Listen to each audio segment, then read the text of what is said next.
नमस्कार साथियों, एक बार फिर आप सभी से मिलने का सौभाग्य मिला है। तो आइए शुरू करते हैं। आज का जो हमारा विषय है वो है श्री कृष्ण भक्त मीराबाई का जीवन चित्र। तो आइए शुरू करते हैं।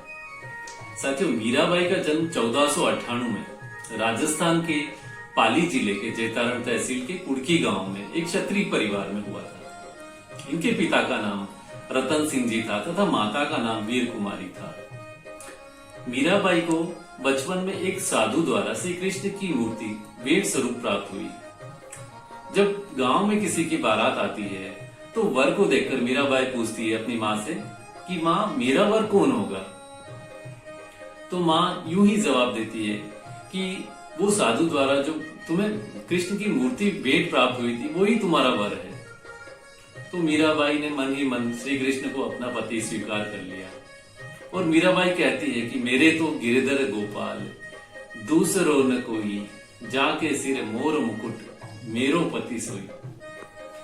साथियों, ये सांसारिक रिश्ते नाते तो पल में जुड़ते हैं और पल में टूट जाते हैं और हमें दुख दे जाते हैं, क्योंकि इन रिश्तों की नींव प्रेम नहीं केवल स्वार्थ और आकर्षण है, जिसकी पूर्ति होते ही मानो सारे रिश्ते खत्म। लेकिन रिश्ता अगर एक से जुड़ जाए, जो शाश्वत है, जो ईश्वर है, जो हम सबका पालनहार है, तो फिर हमें सांसारिक रिश्ते नातों में भी प्रेम और सब में ईश्वर का अंश दिखाई देगा। तो हमारे सांसारिक रिश्ते नातों में भी प्रेम और मिठास आएगी। मीराबाई ने भी विवाह रचाया, सांसारिक रीति रिवाज और बंधनों को निभाते हुए उस सच्चे रिश्ते यानी ईश्वर को पाने के लिए हमेशा लालायित रहे।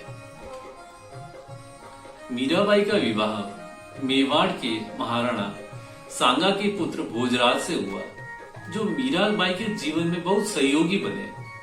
लेकिन भोजराज जी की मृत्यु के पश्चात मीराबाई का जीवन श्री कृष्ण की भक्ति में ज्यादा से ज्यादा समय बीतने लगा।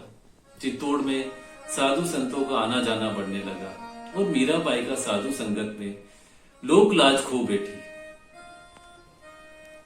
यह बात विक्रमादित्य को पसंद नहीं थी और उन्होंने मीराबाई को मारने के लिए विष का प्याला भेजा, विषैला सांप भेजा, लेकिन मीराबाई का कोई कुछ भी नहीं बिगाड़ सका, क्योंकि जाको राखे साइया मार सके न कोई, बाल न बांका कर सके जो जग वैरी हो।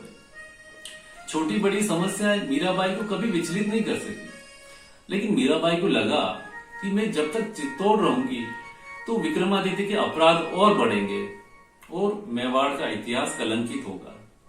यह सोचकर मीराबाई चित्तौड़ छोड़कर वृंदावन चली गई।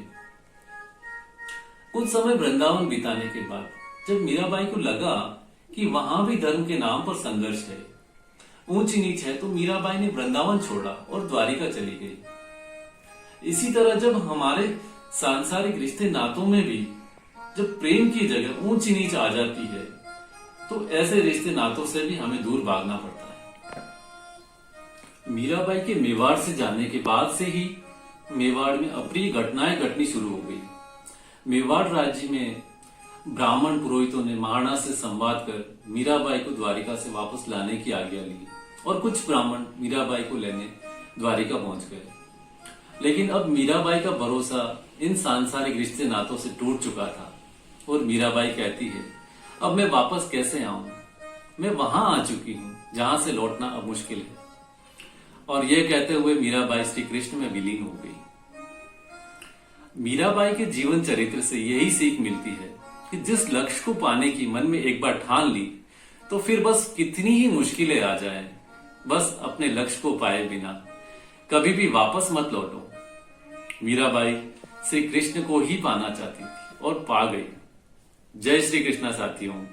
अगर मीराबाई की जीवनी से आपको प्रेरणा मिलती है तो मेरे इस चैनल को लाइक करें, सब्सक्राइब करें और इस वीडियो को ज्यादा से ज्यादा शेयर करें। जय श्री कृष्णा।